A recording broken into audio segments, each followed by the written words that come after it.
Franck Ferrand raconte sur Radio Classique.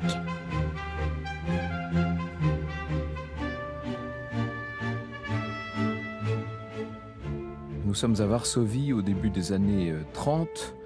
Zisla Watzer est une jeune étudiante en biologie. Elle vient du sud-est de la Pologne. Elle est juive, elle est communiste aussi, en tout cas sympathisante, on va dire.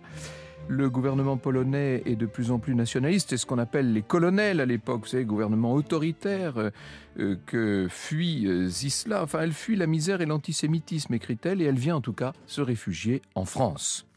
Je revis ma première promenade vers la place de la République où je tourne autour de la Marianne, symbole dont la signification est si profondément ancrée au cœur de tous les damnés des pays du monde. Vous voyez dans quelle phraséologie elle s'inscrit évidemment dans ces années 1930. Elle apprend le français.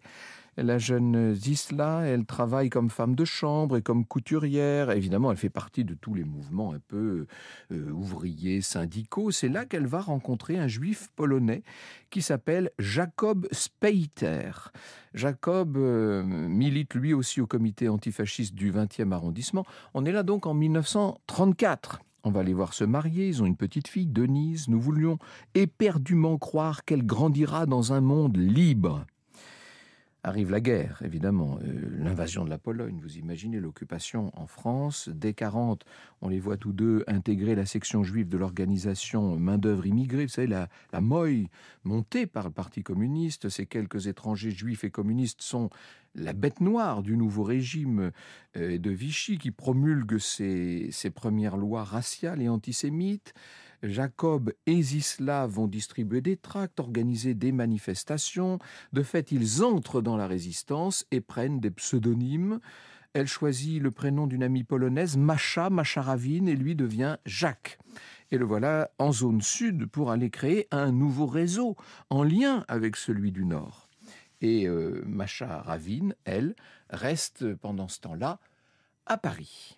Franck Ferrand sur Radio Classique. 16 juillet 42, la police française fait des rafles pour livrer des Juifs aux Allemands. 2 agents frappent à la porte de Masza. Elle est terrée au fond de l'appartement, elle n'ouvre pas. Les jours suivants, elle emmène sa fille Denise chez des amis à la campagne. Denise a 5 ans à ce moment-là, donc on est en 42. Et puis elle rentre à Paris. Elle poursuit ses activités de résistante. Alors, ça consiste à récupérer des courriers ou des colis expédiés par le réseau Sud dans un atelier parisien où elle se rend très discrètement. Le 25 septembre, elle a rendez-vous au métro Ledru-Rollin avec une jeune femme qui travaille à l'atelier. Elle doit lui donner une lettre. C'est Paulette, sans contact. Au moment où je lui tends la main pour lui dire « Bonjour Paulette, regarde le trottoir d'en face et fais un signe discret de la tête de haut en bas. » Je me retourne et vois 2 hommes en imperméable clair qui me regardent intensément. Je cours vers la bouche du métro, je descends 2 à 2 les marches de l'escalier, mais le portillon se ferme devant mon nez. Les 2 hommes sont derrière moi, ils me prennent au collet. « Suivez-nous » et on la conduit à la préfecture de police de Paris. Et elle raconte cette nuit à la préfecture où elle va tenter d'amadouer les policiers français. Elle est inculpée, condamnée pour outrage aux autorités à seulement 4 mois de prison. C'est pas par indulgence, puisque à la fin, ce qui l'attend, bien sûr, c'est la déportation. Et après ces 4 mois à la prison de Fresnes, elle est ramenée à la préfecture de police pour être livrée à une escorte SS qui la conduit, alors là, évidemment, au camp de Drancy. Dans la voiture cellulaire qui roule vers Drancy, raconte-t-elle, je colle les yeux à l'étroite lucarne grillée de mon minuscule compartiment pour dire adieu à Paris. Les 10 années que j'y ai vécues défilent devant moi comme la vie entière devant un être qui se noie. Et elle va raconter ce quotidien de Drancy que nous avons eu l'occasion d'évoquer déjà un certain nombre de fois, la promiscuité, aucune hygiène évidemment, cette angoisse partout. Et comme en prison, à Drancy, Masza retrouve des camarades communistes. C'est une grande famille, écrit-elle. Un jour, ils apprennent qu'un convoi pour Pichopoi est prévu pour bientôt. Pichopoi, c'est comme ça que les détenus de Drancy surnomment la destination inconnue des convois, puisque de toute façon, on ne sait pas où l'on part. On voit ces trains qui s'ébranlent, mais on ne sait pas vers où. Masza envoie une carte à Lyon. C'est pour Jacques, bien sûr. Elle sait que sa fille Denise, de son côté, a été emmenée en zone sud. Le 11 février 1943, 1180 détenus sont transférés dans des bus vers une gare discrète. Parmi ces 1180 détenus, il y a 182 enfants. On entasse tout ce monde dans des wagons à bestiaux, bien sûr, plus de 50 par wagon. Vous connaissez cette horreur, ces portes qu'on cloue et les trains qui démarrent. Dans ce wagon, Macha reconnaît des camarades qu'elle a rencontrés à Drancy. Il y a Célia, Max, Alexandre. Par manque de place, il faut s'asseoir à tour de rôle. Et puis au cours des rares arrêts, on vide le seau hygiénique et on essaie de recevoir ce qu'on peut en pain et en eau. Dans le wagon, Macha se trouve donc à côté d'un jeune étudiant roumain, Alexandre Aharon. Ces dernières 48 heures nous avaient rapprochés plus qu'aurait pu le faire des années d'amitié, dit-elle. Dans ce convoi inhumain, c'est en quelque sorte, c'est l'envie de survivre. C'est la pulsion de survie qui va rapprocher ces deux êtres. Alexandre aussi a un fils. Macha et Alexandre se font une promesse. Si l'un de nous en réchappait, il prendrait soin des deux enfants. Et si l'un des deux réussissait à s'évader, il ferait tout pour aider l'autre à en faire autant. Le train poursuit sa route vers l'est dans la nuit. Vers 2h, ils arrivent à destination. Ils sont extraits par les soldats. Vous imaginez les soldats avec les chiens loups, là, Schnell, Schnell, et les chiens qui aboient. Et avant d'être séparés, Macha et Alexandre échangent un baiser amical et ils crient « Ne m'oublie pas ». Vous écoutez Radio Classique. Des coups de crosse nous font lâcher nos bagages. Le jeune Max Rosenzweig, n'ayant pas compris, se baisse pour reprendre sa valise, mais un coup de matraque le projette par terre. Les SS le piétinent et traînent son corps inerte vers les camions. Ça, c'est la première des horreurs que voit Macha Ravin. Ce ne sera pas la dernière, évidemment. Elle apprend qu'ils sont dans un camp du sud de la Pologne et que ça s'appelle Birkenau. Avec 52 femmes et 143 hommes, la voilà emmenée à pied vers des baraquements. Les enfants, les malades, les vieux, les gens qui ont été affaiblis sont montés dans des camions. On ne sait pas encore vers quelle destination. Ils ignorent leur sort, ceux qui restent là, bien sûr. Alors, dans un premier baraquement, il y a des prisonnières slovaques qui obligent Macha et les déportés à se dénuder. On va leur tondre la tête. Macha est prise d'un fou rire nerveux qui peu à peu se communique aux autres. Et pour les calmer, les gardiennes les aspergent d'eau froide. Puis on va leur tatouer le fameux matricule. Nous ne sommes plus des êtres humains, mais des numéros, écrit-elle. On leur donne les guenilles de soldats soviétiques qui sont déjà morts. Nous ne sommes pas dignes de revêtir la tenue rayée. Cette dernière est réservée aux Aryennes, apprend Macha. Et puis on les met en quarantaine avec d'autres. 600 femmes enfermées 2 semaines dans un baraquement. Ça fait des espèces de rangées de cages à 3 étages, pas de paillasse, pas de couverture, le bac pour les toilettes vidé de temps en temps, et puis bien sûr la maladie là-dedans et la mort. Macha découvre peu à peu l'atroce réalité, l'existence des chambres à gaz et des fours et des Sonderkommando chargés de faire fonctionner toute cette horreur. À la fin de la quarantaine, les capots s'emparent des déportés à coups de gourdin s'il le faut et constituent des commandos de travail. Macha est enrôlée dans un des plus durs, qui est consacré au terrassement, avec un chantier de 6 km. Les commandos franchissent le portail du camp au son de l'orchestre qui y officie matin et soir, raconte-t-elle. Pour le départ et le retour du travail, l'orchestre est composé de musiciennes. La devise du camp étant « Arbeit macht frei », le travail rend libre. Notre marche au travail doit être joyeuse. Il faut marcher pieds nus dans la neige et puis piocher, déblayer comme on peut. Une déportée est un peu maladroite, on l'abat. Il y a un SS qui est là et avec le revolver, comme ça, on abat ceux qui n'y arrivent pas. Et un autre qui est malade n'a pas la force un matin de partir avec le groupe. Le soir, on apprend qu'il a été envoyé au bloc 25. Le bloc 25, c'est une espèce de mouroir où sont parqués les malades, sans nourriture, sans eau, sans aucun soin. Quand Macha passe à proximité, elle les entend crier, les gens crient à boire. Enfin, tout ça est absolument affreux. Personne n'est jamais sorti du bloc 25, dira-t-elle. Elle se souvient de tout, Macha. Comme de ce dimanche de mars 43, normalement le dimanche c'est jour de repos, mais seulement cette fois, pour plusieurs dimanches d'affilée, les SS vont les obliger à construire un parterre pour faire pousser des fleurs sous leur logement.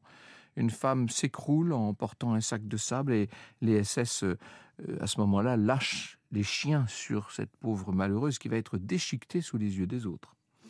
Macha met un point d'honneur à faire sa toilette par tous les moyens, en se levant avant l'appel de 5 heures pour courir jusqu'à un point d'eau et se laver, quel que soit le temps, hein, même s'il vente ou s'il neige.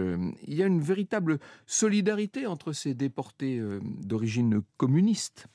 Au bout de 6 mois, par épuisement et par manque de nourriture, les jambes sont pleines d'œdème, les bras et les torses ont perdu leurs muscles.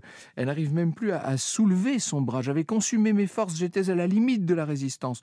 Consciente des dangers que représentait la sélection, je continuais à traîner mes jambes alourdies d'eau dans les longues marches qui nous conduisaient au travail, dit-elle. Et pourquoi est-ce qu'elle est comme ça en sursis? Parce qu'apparemment, il manque des fours crématoires. Il y en a qui sont en réparation. Elle va saisir sa chance. Un jour, Macha, dans l'allée centrale, elle voit passer 2 hommes d'un commando de désinfection et elle entend parler français. Alors, elle prend évidemment toutes les précautions, hein, mais connaissez-vous par hasard un détenu du nom d'Alexandre Aron, demande-t-elle. Il est roumain, il parle français. Oui, je pense voir de qui vous parlez. Et quelques jours plus tard, les Français laissent tomber au sol une boule de papier devant Macha et c'est un message du fameux Alexandre qui dit « Je ne t'ai pas oublié, est-ce que tu tiens bon? Je travaille au secrétariat d'admission, donne-moi ton numéro de matricule et ton bloc, je vais t'aider. » Et ça, c'est la bouffée d'espoir. Après quelques jours, il parvient à la transférer au Réfir, qui est une sorte d'hôpital, si on peut dire, d'hospice mouroir. Ce sont des blocs où l'on isole les malades dont on considère qu'ils ne sont pas désespérés, qui pourraient guérir. Donc Macha arrive au bloc 18, qui est réservé aux juives atteintes de maladies contagieuses. Il n'y a pas de médicaments, mais au moins, il n'y a plus de travail, il n'y a même pas d'appel à cet endroit-là. Franck Ferrand sur Radio Classique. Au Réfir, Macha peut survivre un petit peu plus longtemps, donc seulement à tout moment, vous pouvez être sélectionné et être envoyé vers les chambres à gaz. Donc la seule chance, c'est de guérir. Et là encore, nouvelle chance, Macha voit passer une femme médecin qu'elle connaît, Aïga, étudiante à Varsovie avec elle, et elle militait à gauche comme elle, bref. Aïga va trouver le médicament qu'il faut et chaque jour, elle vient faire une piqûre à Macha qui, peu à peu, retrouve à peu près... Enfin, elle guérit, disons. Et maintenant, elle est infirmière et avec d'autres, elles vont constituer un noyau de résistance au sein de ce fameux Réfir, au sein du camp. Elle noue des liens avec d'autres noyaux chez les prisonnières qui ne sont pas juives et avec le camp des hommes. Elles vont même jusqu'à organiser une réunion clandestine à l'infirmerie, vous imaginez un peu. L'idée, c'est de soustraire des objets ou de la nourriture à la surveillance des SS pour pouvoir protéger quelques déportés plus faibles, pour les aider en fait. Et les placer, si possible, dans des commandos moins meurtriers. Bref, il s'agit tout simplement aussi de s'entraider. Et qui dit entraide dit humanité et dit peut-être un peu d'espoir. En janvier 1944, le camp est saturé. La direction décide de vider tous les blocs de l'infirmerie, à raison de 1000 déportés par bloc. Et qui préside à cette sélection drastique? Je n'ai pas besoin de vous donner son nom, c'est le docteur Mengele, bien sûr. Dans le bloc 18, comme dans les autres, la panique règne, mais les malades sont comptés avec une précision méticuleuse. Sur 5 blocs, 4640 malades sont sélectionnés. On peut plus dire qu'on les nourrisse à ce stade et même qu'on les lave. Quelques jours plus tard, des camions viennent les chercher. Ah là, on sait exactement ce qu'il y a derrière. Hein. Elles sont terrifiées, elles tentent de se cacher derrière les lits comme elles peuvent, mais on les emmène et une seule va pouvoir rester, qui meurt de terreur et d'épuisement dans la nuit. Et dans son texte, dans son témoignage, Macha évoque d'autres tentatives d'évasion aussi courageuses que désespérées. À la fin d'octobre 1944, devant l'avancée de l'armée rouge en Pologne, les SS entraînent les déportés dans cette espèce de longue marche, vous savez, vers l'ouest, hein, la marche de la mort.